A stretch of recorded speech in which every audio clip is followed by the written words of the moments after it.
Vote వెయ్యని వాడికి మార్పు కోరుకునే అర్హత లేదు.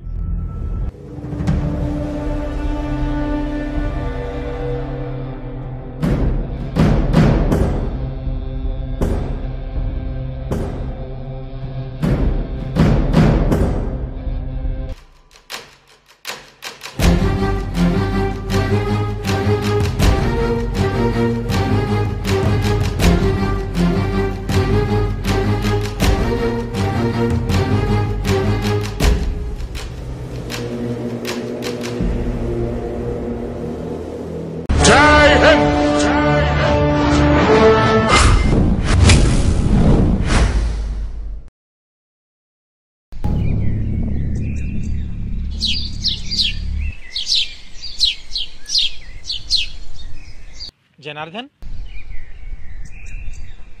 ఏమేం జనార్దన్ డల్గా ఉన్నావు? ఓ సారీ, నీకు జనార్దన్ అంటే నచ్చదు కదా, జనాన్ని పిలుస్తాలే. ఏమని చెప్పు. 11th ఎలక్షన్ కదరా, ఆఫీస్ హాలిడే ఇచ్చారు. మంచిదే కదరా, ఓటేసిరా. నీ బొందరా, చెప్పేది ముందు. ఓకే ఓకే, చెప్పు. మా ఊరు తెలుసు కదరా, ఎంత దూరము. అదే 10th మార్నింగ్ ఆఫీస్కి వెళ్ళి తిరిగి వచ్చేసరికి నైట్ అవుద్ది. మళ్ళీ బస్ ఎక్కి మా ఊరు వెళ్ళేసరికి 11th మార్నింగ్ 9-10 అవుద్ది. అక్కడికి వెళ్ళి ఓటేసి మళ్ళీ స్టార్ట్ అయ్యి ఇక్కడికి వచ్చేసరికి లేట్ అయిపోద్ది. పోయి లేట్ లాగిన పర్మిషన్ ఇస్తారంటే ఎవ్వరు. అరే లీవ్ అడిగితే చుక్కలు చూపిస్తారా నాయన. అది ఏం చేయాలని అర్థం కావట్లేదురా. ఇంకోసారి అడిగి చూడు. అడగటం కాదురా, అడుక్కున్న లాభం లేకుండా పోయిందిరా బాబు.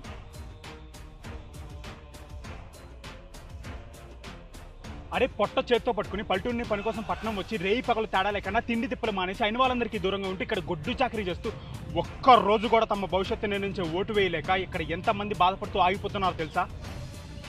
అరే మన టీంలో 4, అలాంటిది మన ప్రాసెస్లో ఎంతమంది, మన బిల్డింగ్లో ఎంతమంది, మన సిటీలో ఎంతమంది, అరే ఇంకా మన స్టేట్లో ఎంతమంది రా. ఇది మన ఆఫీస్ తప్ప, లేదా నెక్స్ట్ డే కూడా ట్రావెలింగ్ లీవ్ అనే రూల్ పెట్టని లీవ్ ఇవ్వని గవర్నమెంట్ తప్ప. వదిలే మామ, ట్రై చేద్దాం. ఏంట్రా వదిలేసేది? రోజువారీ డబ్బుల కోసం వాళ్ళ కుటుంబాలు ఉన్నాయిరా. ఇంకొక రోజు సెలవు పెడితే ఎక్కడ తమ జీతాల నుంచి అమౌంట్ కట్ అవుతుందని నేను అలిగిపోతున్నారా. అరే ఒక రోజు వృధా ఖర్చు పెడితే 4 రోజులు ఇబ్బంది పడే కుటుంబాలు మన దేశంలో ఉన్నాయి. అరే ఒక టీం నుంచి 4-5 ఓటు వేయడానికి వేరే ఊరు వెళ్ళాల్సిన వాళ్ళు ఉంటే ఎవరికైనా లీవ్ ఇస్తారు? 2 లేక 3. మరి మిగిలిన వాళ్ళు ఓటు వేయాలిగా, గమ్మునుంటారా? అరే ఒక్క ఓటు తేడాతో గెలిచిన రోజులు ఉన్నాయిరా. అరే మన వాళ్ళకి పైనుండి ప్రెజర్స్ రా, మనం కూడా అర్థం చేసుకోవాలి కదా. ఏం ప్రెజర్స్ రా? టెక్నాలజీ పెరిగి హ్యూమానిటీని కూడా అర్థం చేసుకునేంత ప్రెజర్సా? అక్కడెక్కడ నుంచి వస్తున్నా ఇక్కడ చూడగలంత టెక్నాలజీ పెరిగింది. నాలాగా ఊళ్ళకు వెళ్ళలేని వాళ్ళకి బయోమెట్రిక్ సిస్టమ్ అంటే పెట్టి ఆధార్ కార్డుతో లింక్ చేసి ఆన్లైన్ సిస్టమ్ అంటే ఒకటి పెట్టచ్చుగా. ఇలా బెల్లలేకపోవటం వెళ్ళారా, నా ఓటు వేస్ట్ అవుతుంది. ఐ మీన్ ఒక్క ఓటు తేడాతో టీడీపీ గెలవచ్చు, వైసీపీ గెలవచ్చు, జనసేన గెలవచ్చు. నాకు అర్థమైంది మామ, మనందరం కలిసి గ్రూప్ ఈమెయిల్ ఒకటి పెడదాం రా, గవర్నమెంట్కి అండ్ హైర్ అథారిటీకి. వీలైతే మీడియాకి కూడా చెప్దాం రా. నెక్స్ట్ టైం కానీ ఆలోచిస్తారు, ఒక సొల్యూషన్ తెస్తారు. పదా.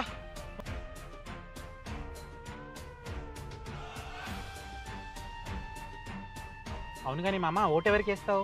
మిస్ అవుతావు, గట్టిగా ఫీల్ అవుతున్నట్టున్నావుగా నాయకుడిని, బాగా నమ్మినట్టున్నావా నాయకుడిని. ఎవరతను?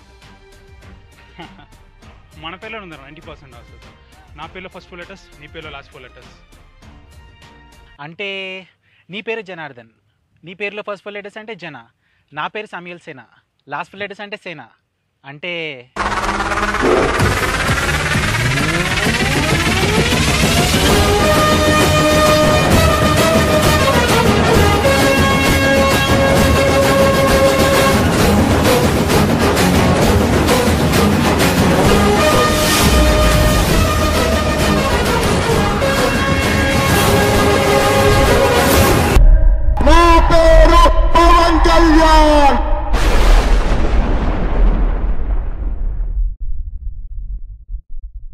Vote is your right. Don't vote for note.